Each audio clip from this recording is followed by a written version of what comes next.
Welcome to Empowering Chats with Susan Burrell. This is where we have deep, intimate conversations about self-empowerment and future existence.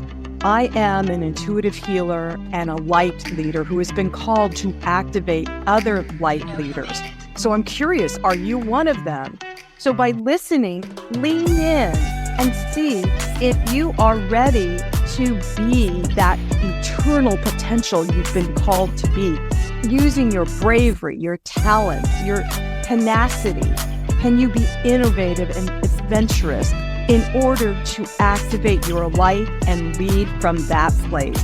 This is where we learn how to love ourselves from the inside out and love the whole world over and over again. Enjoy the show. All right, you guys. So I have this amazing book written by this amazing woman you're about to meet. And I was drawn to the book because the title of it is Raise Your Frequency. So raise your frequency, transform your life. And y'all know, if you've listened to many of my shows, that I'm all about frequency and vibration. So I think this woman has done a really amazing job with her book. And the bottom line is how to respond with love to life's difficulties. I want to welcome Selena Maitreya. Selena, thanks for joining me.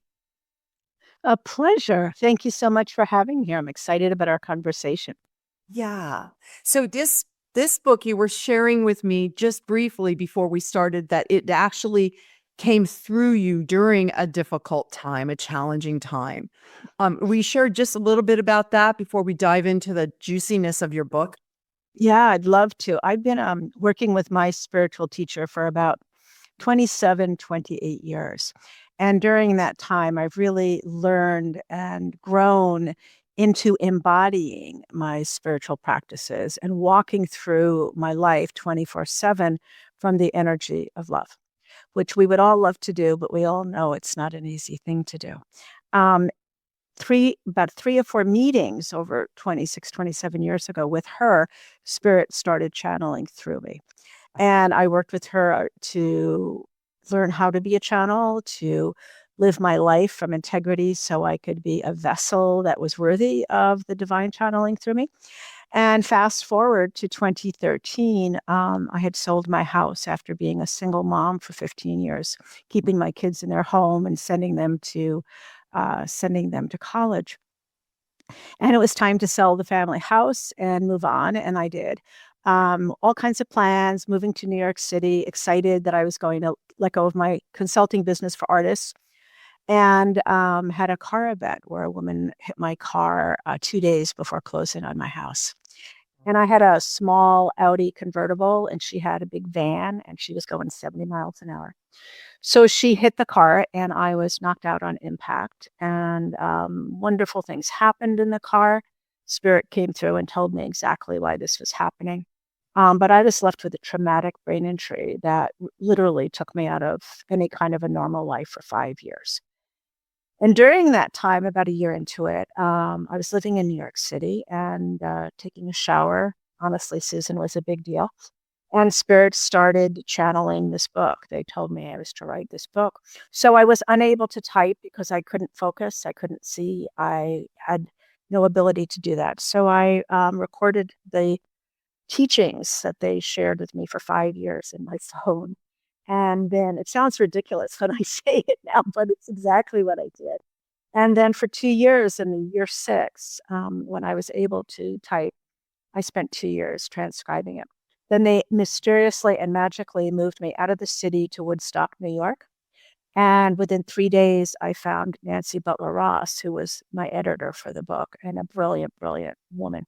So that's how it came about. It came about at a time when I was unable to hold a conversation for more than 20 minutes without great difficulty. I did lead a life, but it was very difficult. And what they channeled down, I was thinking of this the other night, Susan. I never really even looked at all the material until I was done typing it 7 years later. I was just channeling it down. But it's the work that I had lived for 20 years. So when I looked at it, it didn't seem unusual to me, but it was in this beautiful, organized format instead of just, as events came up, you live your life. So, yeah, that was the story. So, during the time of my brain injury, which was one of the greatest challenges and also one of the greatest connected times, because when your brain is injured, at least mine, I had an opening to oneness that was full and complete. And so it was a difficult time in the 3D world, but it was an amazing time in my inner world. And yeah, that would be it. Well, and you say in the book that during that time when you were so connected to the oneness, you also said that the nothingness. And I think that's important for people to begin to comprehend or digest that the oneness, the allness is also a place where there isn't attachment to physical things, There is Well, a what no thingness. well, what I'll say is oneness for me is the energy of the divine that's within us all. And the field of oneness, which is what I have still to this day deep connection to, um, is an experience that's literally beyond words. I almost try not to talk about it because there truly are no words to describe it. When I was in the car and I was knocked out on impact, and I did not see this woman coming, I was just literally crossing an intersection very slowly from a dead stop. I was at a stoplight. Um,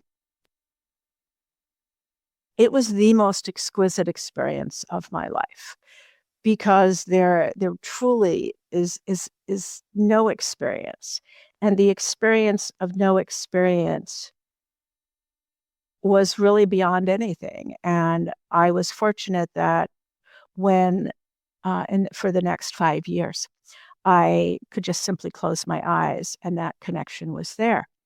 In year 6 and 7, when the brain was starting to really heal, um, because in the first 5 years there was no fear either, none whatsoever. Wow, So in fabulous. none, yeah. And in year 6 and 7, when the brain started to heal, I noticed the fear start to come back and accessing. Then I started to access oneness, where before it was just close your eyes and that's where you were. So to this day, when I close my eyes, I don't go into meditation. I just close my eyes and that's there. Um, However, when I am fully conscious 24/7, the connection to the divine is still complete. So my connection is always there, but the state feels different for me when I go to oneness, because then I'm literally taking myself out of the third dimensional world Right. and in nothing but that beautiful state where there really are no words to describe it. Yeah. Uh, well, I think that was a beautiful description you just gave us all, Selena. It is, that's how I feel when I integrate, when I open up to oneness, to the allness. It just is such a, well, you use the word exquisite. It is. And and also I find it very, fun because it's not my mind. It's the all. So let's talk about how difficulty assists in transformation, because the way you've written this book, every chapter there, it's tools of transformation that you give us. And so let's talk about that, because difficulties, pain, come on, really? My pain is going to transform my life. Hello. I know, isn't that amazing? Um, it's a very radical body of work. I honestly have not seen anything like this on the market. It's a very radical body of work, but it's one that I've lived for 28 years. I have students who've done the work for over 10 years, and their lives have changed dramatically. I wasn't able, after the book was finalized, I had very limited time to be able to try to sell the book because once again, I only had 4 or 5 hours a day and I had to try to make a living after 5 years of not doing that. So I wasn't able to sell it for 2 years. And Spirit said, lay it down, let us find the timeline and create a work study group. Because, I don't think my way through life anymore. Ever since the car event, I am connected to source and directed by source. So when they give me a direction, I then engage my brain to figure out how to put the steps in place. So when this direction came through and they said, create a work study group and take people through it. So I ended up taking 3 groups of 10 people per group, 30 people for 10 months at a time. We would take each month, we take a chapter and I would teach on the chapter. They'd go out and use it in their life for the next 3 or 4 months. They'd use the practices, they'd use the teaching in that chapter, and we'd come back and all discuss it together. What did they see? How did things work? How did they transform? The most incredible shifts. And so we got to see, even before the book was published, the reality and the truth that when we learn how to, and we choose and then learn how to be aware of what energy we're in, and then use one of these tools to transform our energy from the low energy of the egoic body into the high frequency energy of oneness, then our next moment is created from that high frequency, because our next moment is always created from the last one. So when chaos lands, Susan, if Yes. we are trained, we are conditioned by society and our family of origin, when something happens, you know, we just respond from the same low frequency. And that's part of that humanity of who we are. That's part of how the ego works. The ego is challenged, the ego is activated, the ego responds back. In this work, we have the ego becomes in alert. And when we're in low frequency and we train ourselves how to witness as we be, when we're aware that we're in low frequency, we get to change that frequency so that we raise our frequency, as the title says, and our next moment isn't from the chaos that landed. It's not from the low frequency. The next moment for us is created from the high frequency we shifted into. And we all know that creativity doesn't come from low frequency. Creative ideas, positive thinking, openness doesn't come from low frequency, it comes from love. So when we're able to do that over and over and over, and I do this, I have no idea how many times a day I do this, but I'm constantly noticing if I'm in frustration or I'm in judgment or I'm irritated. I notice it, I switch it. I notice it, I switch it. So in the beginning, it's a little awkward for people like yoga or anything else that we start that's new, but over time, it's as easy as breath. And the results are transformational and outrageously great. So this, what you just explained of how to move from a low frequency vibration to a high frequency vibration, or that making that choice is necessary in order to lift yourself out of the reactive Yeah, response to a difficult situation. yeah. There's 3 steps to it, right? So the first is having awareness of what our state is. And that's what the book starts to teach us, how to be in awareness. What is awareness? How to be in awareness. And and that too is progressive. So I'm very clear with people that this is not something that happens within a week. It's work that we work at and we put our attention on. So we start to watch how we be. We witness how we be. We bring our consciousness into our life as we move through our life. And that's what people learn in the book as well. And once we have that awareness, then we're able to notice when we're second step, when we're in low frequency. And when we notice the egoic mind is activated, then we use a tool to transform our frequency. And then we're able to sit in that energy. So it's a process that we repeat over and over. And there's willingness. And the interesting thing is that it's very easy to discuss, but there needs to be a willingness. People need to want to do this. You know what it's like?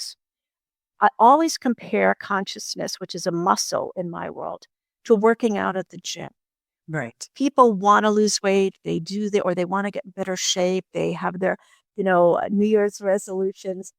But what I've noticed is that people have to be at a certain level of wanting before they actually take action in the real world that's going to change things. A certain level of pain. For some people, it's a level of pain. Yeah. So for some people, it is. And whatever level they get to, then they're willing, at that point, they're willing. There's a real wanting to do it. And I think that's the same thing with consciousness. When we want to grow our consciousness, we have to be willing to do the work. And this is the work of being aware of how we walk in the world, noticing where we are at any point, and then shifting our energy. And each time we shift our energy, we're growing our consciousness.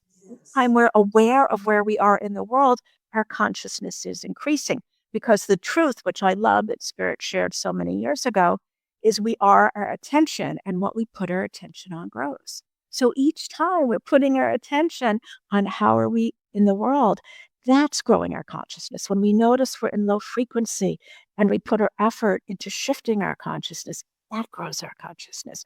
Every time we're responding to a person who cut us off on the road from a place of love, that grows our consciousness.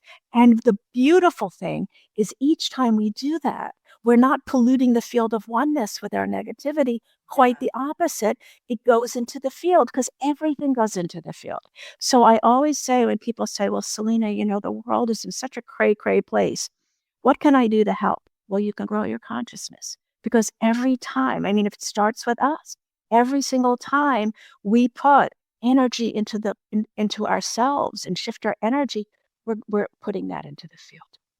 I so agree. And it's why it's so important to watch what thoughts you're thinking and shift them like you're talking about, or words you're using and shift it as you're talking about. One of the things I read in your book, Selena, was a practice of checking in 3 times a day with yourself and just Love it. tune in to see what state you're in, what frequency are you really vibrating at. And I was like, oh, I think I'll do that. Another new practice for me to kind of play with. And boy, I wish I had read that last week and this week when I'm in Southern California and the wildfires Yeah. have just been consuming everything. Yeah.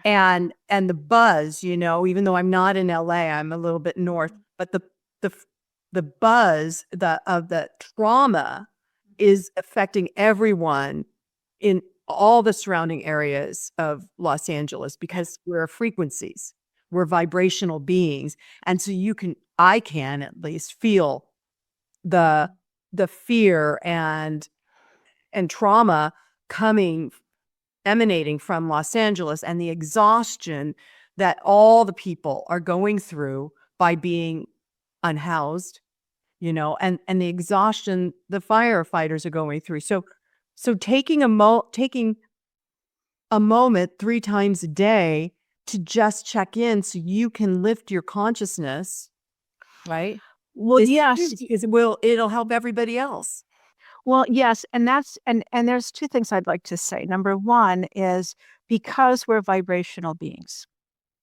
When other people are going through any kind of difficulty, whether it's the horrific fires that California is sustaining, or what's happening in, Palestine and Israel, what's happening around the world, what's happening in our next town with people being hungry and having no place to live.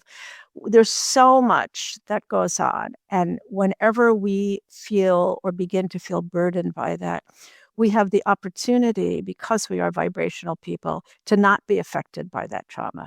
And not only not be affected by it, but to add to the healing of it by going into quiet and visualizing the fires being controlled, feeling that vision in our body, by visualizing people finding new housing and feeling that in our body. So we get to, within the field of oneness, not take in that energy, not be burdened by it, but to shift the frequency even there by holding higher, by placing our attention not on what's happening, but on what we wish to see as healing. And that's important. That vibrational check-in is a bit different. Let me share with you. I love the fact that you love that. That is one of the ways people can start to become aware of their state. Because if they decide to set if they look at their phone at the beginning of the day and they see times when they're not busy and they plug in three different times when their alarm can go off for 5 minutes, that's all you need. That's what I love about this work. It's not about doing it quick and easy, but it's the fact that we don't need to spend hours to create shifts, right? So if you set an alarm for 3 times a day, and when that alarm goes off, all you're doing is in 1 minute, you're just closing your eyes and you're just checking in. How is your vibration? Are you calm and at peace? Are you neutral? Are you feeling agitated? Are you feeling judgy? And just notice it and you're observing. And I want to share that the difference between an observation and a judgment is when we observe, there is no opinion. So if you go through the day and you're going judgy, judgy, judgy, a lot of people are like, I don't want to be judgy, and then they go to guilt. We don't want to go there. We just want to observe, and we don't want to shift either. Right now, we're just observing. And what happens is over a month of doing that, you're in this habit. We've created a new habit because that's the beauty of being third dimensional. We have habits, and I love habits. We've created the habit of noticing how we are as we move through our day. So it's a beautiful practice to take on, to notice where you are as you move through your world. But it's also on a day if something's just not feeling right, you can just check in your state and see what's going on. Because people aren't trained to check on their frequency. We're trained to check on our physicality. Have you had enough sleep? Did you get exercise? Are you eating well? But we're not trained to check on our vibration. And our vibrational system is the core of absolutely everything in our body because science says that our brain, which governs the entire body, as I well know from having a damaged brain, when my brain was damaged, I was so exhausted 24/7 that a shower was a big deal. And what happens, science has said that the brain doesn't create anew. It doesn't know how to do that. It recognizes that which it knows and creates structure. So what the brain recognizes, that which it knows is frequency. That's why we have EKGs and EEGs, because our body is full of frequency. And the structure the brain creates once it recognizes the frequency are our thoughts and our emotions, which I call thoughts moving through the body. So when the brain registers low frequency, what is it going to create? Anxiety, depression, worry as thoughts and emotions. But when we're in high frequency, the brain recognizes that and suddenly it's expansive and everything is new and wonderful, which is why we want to give the brain, we want to have the authority, you see, to give the brain the energy we wish for the brain to create the structures around. You know, there are lots of times, and it was a big buzz phrase, change your thinking, change your life. Well, let's look at what science says about that. Yeah, you can change your thinking, but that's really hard because by the time your thought is created by the brain, it's in the third dimensional world, which is form. When you're in the world of frequency, much more fibrous, much more fine. It's fine energy. What happens in the third dimensional world is very dense energy in order for us to be a form. So when we're at the level of frequency and we're able to be aware at that level and we're shifting our frequency, we're giving the brain the frequency we want it to utilize to create the structure, which is much easier than trying to change our thoughts. So that's why it's, raise your frequency, transform your life, because at that level, we use a practice and frequency changes like that because we can't be in low frequency and high at the same time. We live in our third dimensional world. You can't go upstairs and down at the same time. You can't be sick and well at the same time. And you can't be in egoic low frequency when you're in high. So as soon as you recognize the low frequency and you use one of the processes that's shared, you're automatically in high frequency, just like that. Yes. Yes. And it is as easy as that. But you have to remember to watch your frequency and then to choose and certainly as we use the practices, they become more comfortable for us. We become more proficient with them. And one thing I just want to share, one of the reasons why it's difficult for people to do this work is because the ego doesn't want to let go. It's very comfortable where it lies. Oh, yeah. And so people might take up the book, get the book, read the practices, start to do it, and then days go by and they do nothing. And then a week goes by and nothing happens. And then maybe a month later, they're like, oh my God, I forgot to do that. So it's very important that at that point, if that should happen, that the egos kind of come in and hijack the system, which happens more than you would think. You don't go to guilt, you don't go to blame, you just go back to the process. Go back. Well, that's like that's what the Buddhists say, you just go back to the mat. You just start again. It's not ever a bad thing if you've forgotten or stopped, right?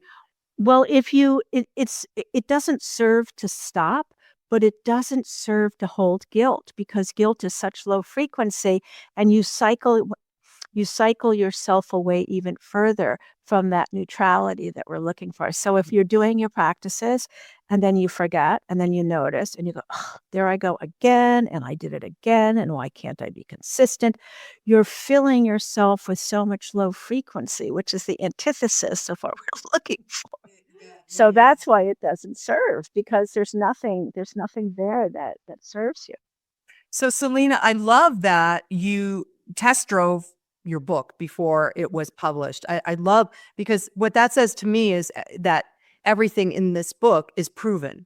Oh, yeah. It's been lived, it's been practiced, it's been experienced, and therefore it's true.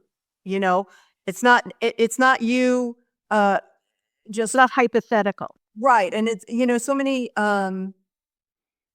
teachers, and I think that that's becoming a little more past tense, but a lot of spiritual teachers become spiritual gurus, and they tell people how they should do it, but that they're not necessarily walking their talk. They're not necessarily living the practice, living through it. And the fact that you were able to take 30 people through the book and together everybody got to see that these practices, that this idea of raising your frequency can real thing. transform your life. Yeah, it's a real thing. Yeah, and now that was 30 people before the book came out. So now we've have many people, and people can go onto Amazon.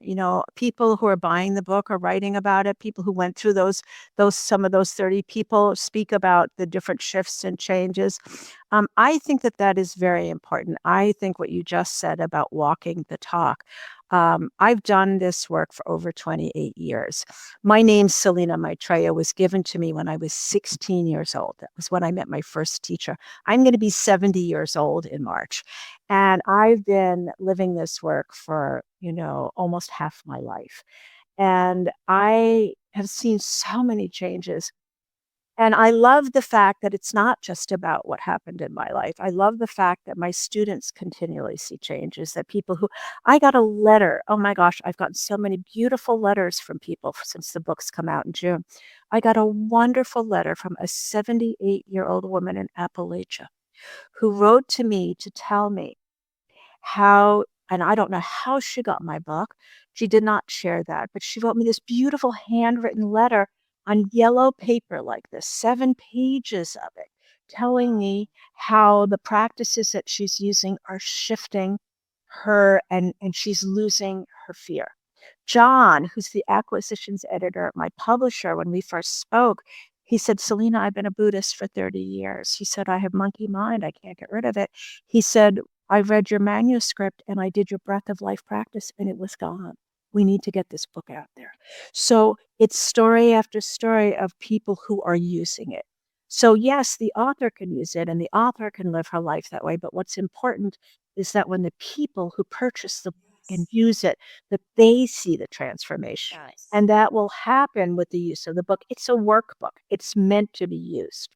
I love that part because I think that a lot of people think that being spiritual is you just kind of own your way into something. And that is not true.